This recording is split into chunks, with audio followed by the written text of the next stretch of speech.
அகசியனும் இந்த கோள் பிரபஞ்சத்தின் நிலைகள் கொண்டு நமது கோள் இயக்கியதை எவ்வாறென்று கண்டுணர்ந்து துருவத்தில் நிலை கொண்டு இதை தனக்குள் வளர்த்து இந்த துருவத்தில் எண்ணத்தை நிலை கொண்டு அந்த எண்ணத்தை செலுத்தி அந்த துருவத்தின் ஆற்றலை தனக்குள் நுகர்ந்து துருவ மகிழ்ச்சி ஆனார்.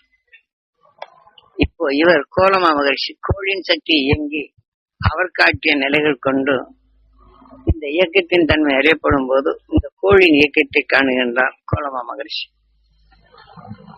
சொல்றது இதுதான் இதுல இருக்கக்கூடிய நிலை. அதனால்தான் இவர் எப்படி பெற்றார் இவர் எப்படி பெற்றார் என்ற நிலையும் யாசகர் எப்படி பெற்றார் இந்த விண்ணுலக ஆற்றல். மனிதனா இருக்கிறோம். இப்ப நாம என்ன செய்யறோம்? கூட்டா இருக்கிறோம். கூட்டா இருக்கும்போது நாம எதை பெறோம்? இப்ப நாம எதற்காக வேண்டி வந்தோம்? அந்த மெய்வெளியை பெற வேண்டும் என்று என்றோம். அப்போ அந்த மெய்வெளியை எப்படி என்ற நிலையை அறிய நாம் முற்படுறோம். அப்ப நாம் இங்கேயும் தேடி வர்றோம். அப்ப நமக்குள் எதை தீமைகளை நீக்க வேணும், மெய் உணர்வுகளை நமக்குள் வளர்க்க வேண்டும் என்ற நிலைக்குத்தான் இங்கே தேடி வரும். இதை போலதான் அவர்கள் கண்டுணர்ந்த நிலைகளை அவர்கள் துருவத்தை உற்று நோக்கினார்கள்.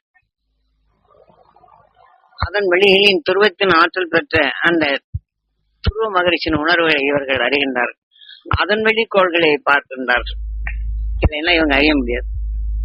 நாமும் இந்த உணர்வை நாம் நுகரப்படும் போது துருவ மகிழ்ச்சி இது அகசியன் அணுகின் ஆற்றலை இயக்கி உணரின் தன்மை கோலா மாற்றி சென்ற பின் நாம துருவ நட்சத்திர காலையில கொண்டு போகும்போது இந்த உணர்வின் அலை அதோட தொடர் கொண்டு நாம வருவதற்கு தான் இது எல்லாத்தையும் கலந்து ஒவ்வொரு உணர்வையும் கொடுக்கிறது.